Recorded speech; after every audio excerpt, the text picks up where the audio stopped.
नमस्कार दोस्तों, स्वागत है आप सभी का आपके अपने यूट्यूब चैनल पर।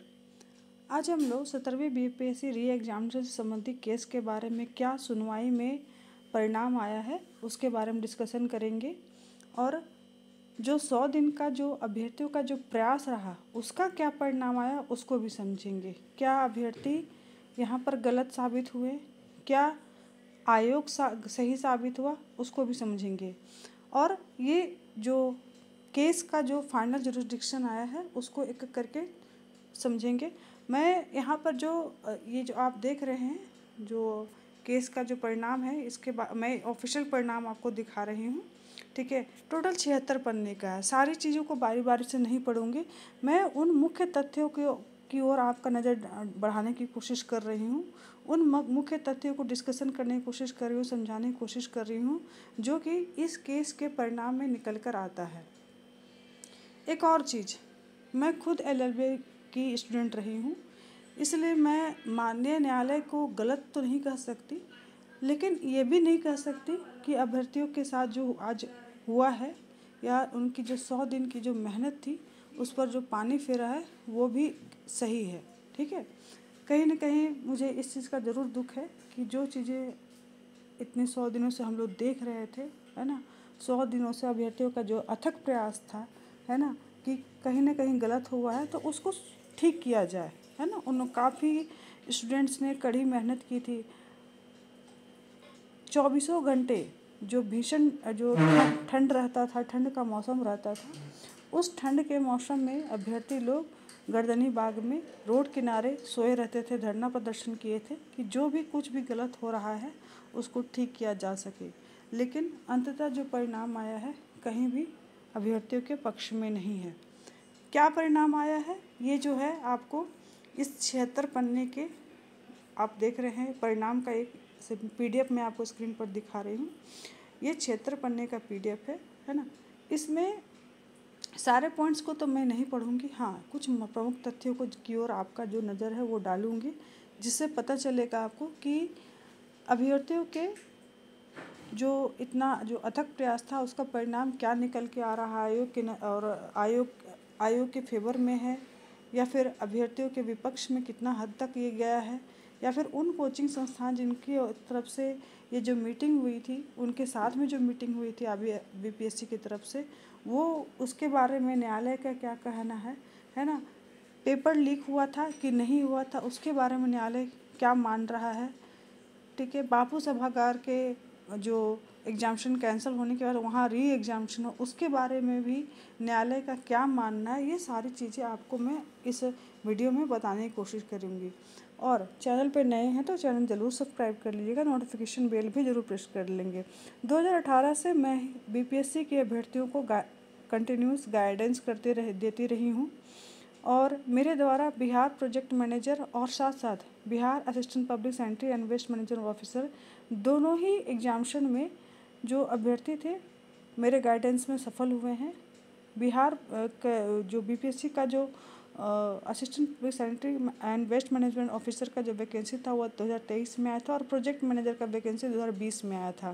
प्रोजेक्ट मैनेजर का जो टॉपर है वो भी मेरे गाइडेंस में उन्होंने अपना जो है तैयारी किया था। और भी बहुत सारे एग्जामिनेशन हैं जिसका मैं कंटिन्यू गाइडेंस प्रोवाइड करती रही हूँ।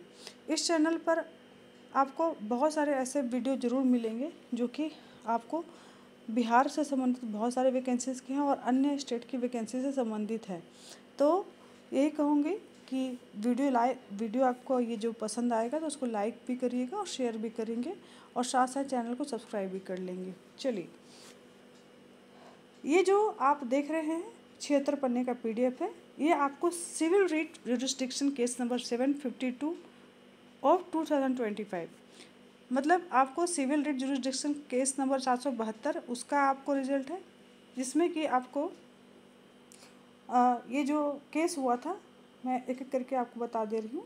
ये आनंद लीगल एड फोरम ट्रस्ट है ना, उनके तरफ से ये केस किया गया था और ये जो केस के दूसरे पक्ष में थे Bihar Lok Seva Aayog, union of India through cabinet secretary Delhi, central bureau of investigation through director Delhi, government of Bihar through chief secretary, home department government of Bihar through principal secretary Patna, इसके अलावा लास्ट में आप देख पा रहे हैं, है ना, director general of police government of Bihar Patna, इनको अभियुक्त बना के, है ना, इनको प्रतिवादी बनाते हुए ये केस किया गया था। इसके अलावा मैं आपको बता दे रही हूँ कि आज जो केस का परिणाम आया है, केस का जो फाइनल जो जुरिस्डिक्शन आपको पटना हाई कोर्ट की तरफ से जो आपको जारी किया गया है, तो इसमें वो सारे केस जो इनसे संबंधित थे उनके परिणाम भी जारी कर दिए गए। इसलिए आपको बहुत सारे केसेस का यहाँ पे देखने को मिलेगा। तो आपको 752 नंबर का केस का भी है, आपको ये परिणाम है, ठीक है। 369 369 ऑफ 2025 केस जो कि आपको Pappu Kumar son of Manoj Kumar, Sandeep Kumar Singh and Sandeep Kumar, Ravish Kumar Raj, Himanshu Raj, Subhash Kumar Thakur, Khushi Kumari, ये सारे लोग भी, इनके द्वारा भी जो आपको केसेस जो किए गए थे उनका भी ये आपको परिणाम है। इसके अलावा फिर आप और देखेंगे और भी केसेस है। 978 नंबर 2025 का है ना, जो कि अजीत कुमार सन ऑफ रंजीत कुमार के द्वारा ये जो केस को दायर किया गया था, ठीक है। यहाँ वर्सेस करके आप देखेंगे तो आपको प्रतिवादी पक्ष सारा दिख जाएगा, जिसमें कि बीपीएससी प्रतिवादी है, एक ईओयू भी प्रतिवादी है, उसको सेकंड पक्ष में रखा गया है, chief secretary government of Bihar भी प्रतिवादी है। इसके बाद अगला केस जो है 1437 है, जो कि 2025 का ही केस है। ये भी इस केस का रिजल्ट, इस परिणाम इसमें शामिल कर लिया गया है। तो ये सारे केसेस आप जो इतना देख पा रहे हैं, और इसमें वादी प्रतिवादी सभी का नाम डाला हुआ है। फिर आप देखिए 1723 केस नंबर है, ठीक है। ये सिविल जुरिस्डिक्शन केस नंबर 1723 है, जो कि 2025 का ही है। इसमें भी आपको प्रतिवादी पक्ष में आपको बीपीएससी और state of Bihar through the chief secretary government of Bihar भी आपको प्रतिवादी बनाया है, बाकी प्रिंसिपल सेक्रेटरी भी हैं। ईओयू को भी, एग्जामिनेशन कंट्रोलर को भी प्रतिवादी बनाया गया है। अगला केस है 2842 है 2025 का।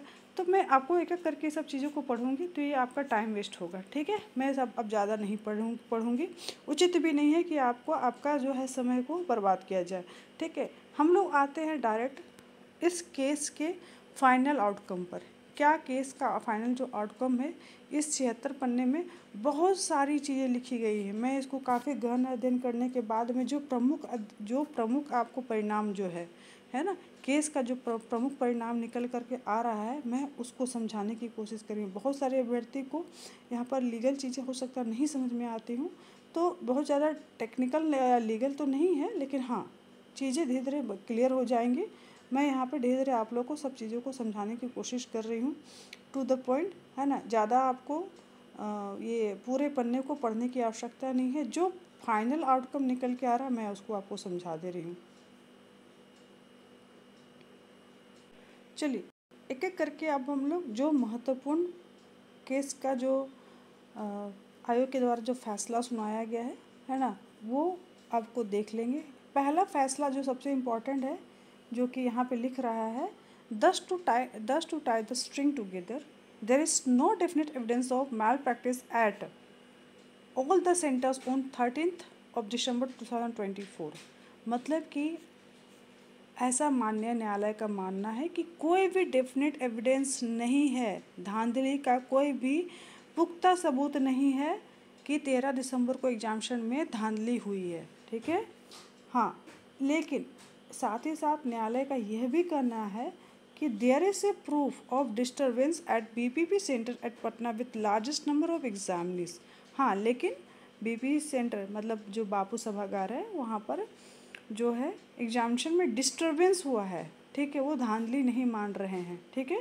क्या कहना है उनका कि the commission taking note of it held A re examination for the centre on 4 जनवरी 2025।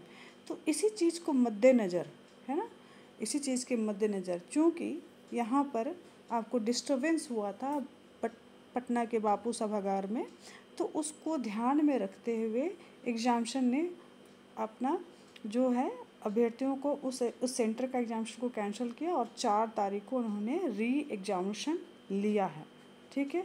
अब आगे आते हैं, ठीक है। चलिए क्या कहना है यहाँ पर, और भी कुछ महत्वपूर्ण चीज़ें हैं, ठीक है, जो कि बार बार अभ्यर्थियों के द्वारा साबित करने की कोशिश की गई, बट माननीय न्यायालय की नज़र में ये चीज़ें क्लियर अभी भी नहीं हो पाई। उनका कहना है the question paper had leaked from one centre namely BBB centre at Patna around 1 PM when the examinees in other center were sitting in the sanitized examination hall।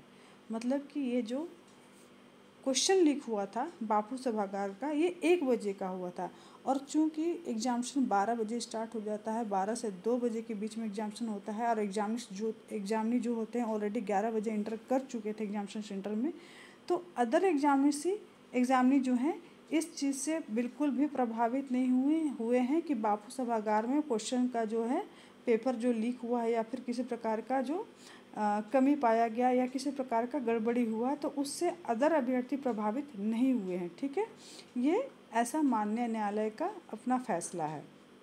साथ ही साथ क्या कहा गया है, there is thus no proof of any candidate having benefited from such paper leak. मतलब इसकी वजह से चूंकि बाकी जो अभ्यर्थी थे अपने एग्जामिनेशन हॉल में थे और वो 11 बजे प्रवेश कर चुके थे, वो 2 बजे निकले और इस बीच में 1 बजे अगर बापू सभागार का पेपर लीक हो जाता है या किसी प्रकार की गड़बड़ी भी होती है तो उससे अन्य अभ्यर्थी लाभान्वित नहीं हुए हैं। ठीक है, इससे अन्य अभ्यर्थी लाभान्वित नहीं हुए, बिल्कुल भी नहीं हुए हैं। ठीक है, तो चलिए ये इनका मानना है माननीय न्यायालय का। आगे अब बता रहे हैं। ठीक है, चलिए क्या है 9 number, the EOU economic offence unit of the state getting on alert mode before the examination is no proof to conclude that question paper had leaked before the examination had started so as to justify the demand for a total re-examination। मतलब कि EOU है ना of the state है ना, उन्होंने examination के पहले ही alert mode में थे वे है ना, और किसी प्रकार का भी क्वेश्चन पेपर लीक होने का उनके पास कोई प्रूफ नहीं आया है ना, जिससे माननीय न्यायालय का कहना है कि अगर इस प्रकार की कोई उनके में प्रूफ मिला ही नहीं है कि पेपर लीक हुआ है, EOU के द्वारा EOU ने अपने अनुसंधान में ये बताया कि कोई प्रकार का वही प्रूफ निकल के नहीं आ रहा है, तो इस कंडीशन में जो डिमांड ऑफ री एग्जामिनेशन है उसको कैसे जस्टिफाई करेंगे, है ना, so as to justify the demand of for a total reexamination. मतलब कि बाकी सेंटर पे किसी प्रकार की धांधली नहीं है, इसलिए टोटल री एग्जामिनेशन नहीं हो सकता, सिर्फ BPP का लिया गया। ठीक है, चलिए नेक्स्ट वन है, क्या बोलते हैं, the evidence offered of some candidate having got special treatment at the state expense, even if accepted to be true, would be no proof of paper leak or cheating on a mass scale। मतलब कि कहना है कि ऐसे जो कुछ साक्ष्य बताए गए हैं कि कुछ जो स्टूडेंट हैं है ना, कुछ स्टूडेंट हैं उनको स्पेशल ट्रीटमेंट दिया गया था। ठीक है, राज्य के खर्चे पे स्पेशल ट्रीटमेंट दिया गया था, तो अगर ऐसा सही भी है तो इसका क्या प्रूफ है, कोई भी ऐसा प्रूफ नहीं है कि ये जो है मतलब मास स्केल पर पेपर लीक हुआ है या चीटिंग हुआ है, इस प्रकार का कोई प्रूफ हमारे पास अवेलेबल नहीं है। ये सब चीज़ें जो हैं सिर्फ और सिर्फ जो है अभी तक जो है वो मीडिया में आ रही हैं, लेकिन हमारे पास प्रूफ आया नहीं है। ठीक है, तो ये एक और हो गया। अब आइए बात करते हैं ये वाला 11 नंबर कोचिंग सेंटर्स पर के बारे में है। कहते हैं कि commission had called a meeting of the owner teacher of the coaching centre for facilitating communication with student on whom they have good control as also for the purposes of eliciting suggestion for peaceful effective and fair conduct of examination which action of the commission through its neither appropriate nor appreciable. है ना, कहने का मतलब है आयोग ने जो ये कोचिंग संस्थान को बुलाया या उनके मालिकों को या इनके टीचर्स को बुलाया कि आइए आप, है ना, हमें मीटिंग करनी है आपसे, तो ये किसके लिए बुलाया था, ये अभ्यर्थियों के लिए, है ना, उनको सुविधा पहुंचाने के लिए बुलाया था, है ना, ताकि एग्जामिनेशन पर कंट्रोल, अच्छा कंट्रोल, गुड कंट्रोल वो किया जा सके, है ना, और किसी प्रकार का भी कोई गड़बड़ी न हो, एग्जामिनेशन बिल्कुल पीसफुल तरीके से इफेक्टिव वे में और फेयर कंडक्ट हो एग्जामिनेशन का, है ना। तो which action of commission through is neither appropriate nor appreciable. हालांकि ये भी है कि आयोग इसी चीज़ में माननीय न्यायालय इसी चीज़ में आगे ये भी कह रहा है कि आगे अभी आप आगे देखेंगे भी इस चीज़ को कि इस टाइप की चीज़ें हालांकि नहीं होनी चाहिए, है ना। तो ये चीज़ में आपको आयोग को आगे समय से ध्यान रखना है, ठीक है। चलिए,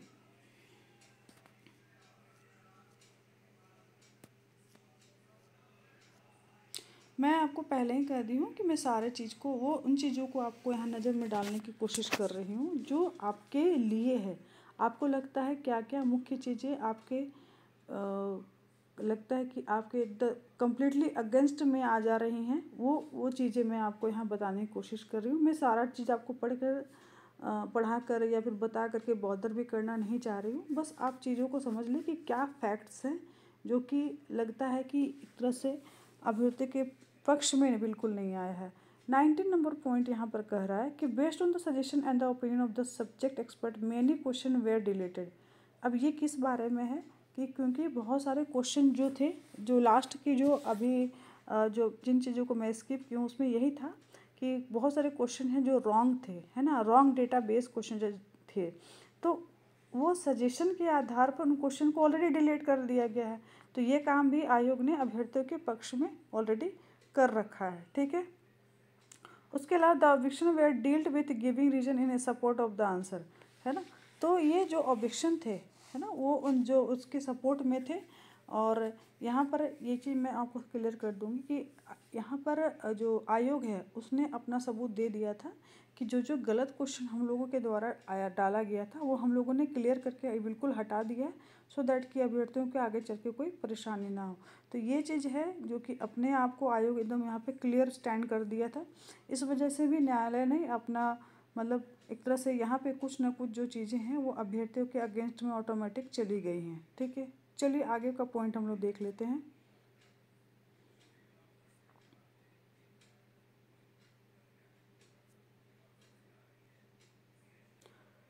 ये जो 24वां नंबर पॉइंट है, ठीक है, कह रहा है कि नो मटेरियल और ground was suggested to direct for any CBI inquiry in the matter.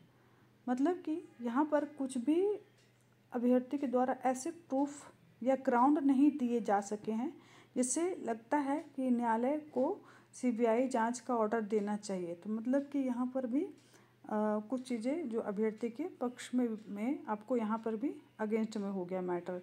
अगला जो फैसला है ना, the commission as on date does not, normalisation के बारे में यहाँ बात किया जा रहा है कि आयोग कहीं से भी पहले से ही या शुरुआत से कह दे या फिर अंत तक कहीं भी नॉर्मलाइजेशन के लिए का बात जो है वो नहीं रखा है। तो यहाँ भी जो फैसला है अभ्यर्थियों के विपक्ष में हो गया, क्योंकि अभ्यर्थियों का कहना था कि नॉर्मलाइजेशन किया गया है और जो शुरुआत में जब वैकेंसी आई थी, SOP आया था, उसमें नॉर्मलाइजेशन की बात नहीं थी।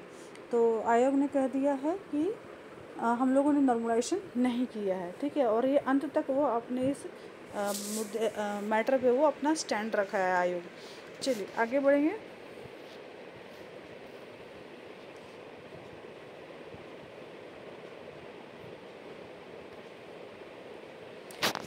ये एक और जो है पॉइंट था जो कि अभ्यर्थियों ने अपना उठाया था कि लास्ट समय में बहुत सारे अभ्यर्थी थे जो कि फॉर्म फिलअप नहीं करवाए थे और यहाँ आयोग की गलती थी क्योंकि उनका सर्वर डाउन था। तो जो फैसला आया है उसमें यह कहा जा रहा है कि that the portal server was slow before the last date of filling of the online application, but there has been no complaint of any student not having been able to fill up the form because of the portal being not accessible। मतलब कि न्यायालय ने यहाँ पर जो फैसला दिया है कि किसी भी अभ्यर्थी ने यह कंप्लेन नहीं किया है और ना ही ये कोई प्रूफ दिया है कि उन्होंने जो फॉर्म फिलअप किया था वो लास्ट मिनट में कंप्लीट नहीं हो पाया था क्योंकि सर्वर एरर आ रहा था, या फिर उनका जो ऑनलाइन फॉर्म है वो लास्ट मिनट में जो सर्वर इशू की वजह से उन्होंने कंप्लीट नहीं कर पाया था। ऐसा किसी भी अभ्यर्थियों ने अपना जो केस है या फिर कह सकते हैं अपना स्टैंड इस पर नहीं रखा है। तो ये मामला भी एक तरह से ख़त्म हो गया। ठीक है, इसके अलावा जैमर के बारे में भी आ गया यहाँ पर फैसला कि जो allegation of the jammer not being effective is based on no evidence, मतलब कि जैमर काम नहीं कर रहा था, इसका भी जो एलिगेशन है वो भी उसके बारे में अभियोक्ता के द्वारा कोई एविडेंस नहीं दिया गया, कोई पुख्ता सबूत नहीं दिया गया, तो ये भी मैटर क्लोज हो गया। ठीक है, इसके अलावा there were torn TES bags only at once centre, मतलब कि फटे हुए, यानी कि जहाँ जो क्वेश्चन बैग है वो आपको फटा हुआ था, ये केवल एक सेंटर पे हुआ था BP का, जहाँ का ऑलरेडी जो है री एग्जामिनेशन ले लिया गया, तो ये भी ख़त्म हो गया मैटर। इसके बाद 23rd पॉइंट में ये जो आप देख रहे हैं सारे फैसले जो हैं 103 नंबर के जो पॉइंट है उसके सब पॉइंट्स में आप देख रहे हैं। ठीक है, PDF में देखेंगे तो इसके 103 नंबर का जो पॉइंट है उसके सब पॉइंट में आपको देखेंगे। ये जो 23वां 23rd नंबर पॉइंट है इसमें बोला गया है मैल प्रैक्टिस, चीटिंग और question leak was only episodic with no evidence of the answer having reached the examination while they were writing their paper, मतलब कि धांधली जो हुई है एग्जामिनेशन में, जो चीटिंग हुआ है, ये कम्प्लीटली जो है एपिसोडिक है और इसका कोई एविडेंस नहीं है कि जो आंसर है वो एग्जामिनेशन तक पहुंच पाया है उस समय जब वे एग्जामिनेशन दे रहे थे। यानी कि सबसे पहला जो प्रमुख मुद्दा जिस पर री एग्जामिनेशन को लेने का जो बन रहा था अभ्यर्थियों के पक्ष में कि धांधली हुई है, मास लेवल पर धांधली हुई है, ये एपिसोडिक है ना, मनगढ़ंत है, इसको मनगढ़ंत बोला जाता है कि मनगढ़ंत है और इसका कोई एविडेंस नहीं है कि अभ्यर्थी तक इसका आंसर पहुंच गया था, इसीलिए री एग्जामिनेशन का बेस भी है यहाँ पर कम्प्लीटली एक तरह से कैंसिल कर दिया गया। एक और पॉइंट जो महत्वपूर्ण है मैं आपको यहाँ पर दिखा दे रही हूँ कि जो मैं पहले बोल चुकी थी कि कोचिंग संस्था के बारे में आयोग ने क्या कहा है कि the coaching centre owner ought to be more responsible in their conduct which is expected of them, मतलब जितने भी जो कोचिंग संस्थान हैं उनको आगे से और ज़्यादा रिस्पॉन्सिबल होना होगा, अपने जो किए गए कृत्य हैं, जो भी वो काम करते हैं उसके बारे में उनको अपने तरफ से बहुत ज़्यादा रिस्पॉन्सिबल होना होगा, जो कि उनसे आगे उम्मीद की जाएगी। ठीक है, एक और महत्वपूर्ण पॉइंट जो बच रहा है मैं आपको उनको भी क्लियर करवा दे रही हूँ। A high level committee be constituted by the commission on a permanent basis of experts who would ensure a review of the security measures and overall management of examination। आयोग का फैसला में एक तरह से ये सलाह दिया गया कि एक हाई लेवल का कमेटी गठित कर दी जाना चाहिए कमीशन के द्वारा और ये परमानेंट बेसिस पर उसमें एक्सपर्ट रखे जाएं ताकि आगे से जितने भी एग्जामिनेशन हो उसका security measure overall management of जो एग्जामिनेशन हो वो आपको रिव्यू किया जा सके। ठीक है, ये सारे मुद्दे जितने भी मैं आपको बता चुकी हूँ ये सारे के सारे मुद्दे के आधार पर एक तरह से क्लियर कट आयोग ने अपना जो फैसला यही रखा कि जो एग्जामिनेशन है कहीं से भी कोई बेस नहीं बन रहा है कि वो मास लेवल पर री एग्जामिनेशन लिया जा सके, और उन्होंने ये भी कर दिया based on the afore noted circumstances and our observation we are of the view that the prayer made on behalf of petitioner can not be access to, मतलब कि जो भी आपको प्रार्थियों के द्वारा है ना या पिटिशनर के द्वारा आपको जो भी चीज़ें आई हैं ऑब्जर्वेशन में, ये आगे चल के मतलब कि इस केस को आगे बढ़ाया नहीं जा सकता है, इसलिए इस केस को खारिज किया जाता है। इसलिए इन्होंने 105 नंबर पॉइंट में क्लियर कट अपना फैसला सुना दिया, the writ petition are dismissed, मतलब कि जो ये रिट पिटिशन है आगे केस नहीं बढ़ेगा, यहाँ से इसको डिसमिस कर दिया जाएगा और commission shall carry out the mains examination ensuring the process in peaceful fair and transparent, मतलब कि अब आगे आयोग जो है मुख्य परीक्षा ले सकता है लेकिन इसके लिए उनको पीसफुल फेयर और ट्रांसपेरेंट मैनर में एग्जामिनेशन लेना होगा। साथ ही साथ commission shall also consider the suggestion given by us for firming up structurally to deal with such situation, और कमीशन को आगे चल के हमारे द्वारा जो भी सजेशन दिए जा रहे हैं उनको कंसिडर करना होगा। इसके अलावा साथ ही साथ जो लास्ट जो है फैसला all the petitions are disposed on accordingly, मतलब जितने भी पिटिशन पड़े थे सारे को डिस्पोज कर दिया गया। इससे संबंधित जितने भी आपको कानूनी मामले थे सारे के सारे, जो आपको 70वीं बीपीएससी से संबंधित जितने भी मामले थे यहाँ पे डिस्पोज कर दिया गया। यानी कि कुल मिलाकर कह दें कि आयोग के पक्ष में न्यायालय ने फैसला सुनाया।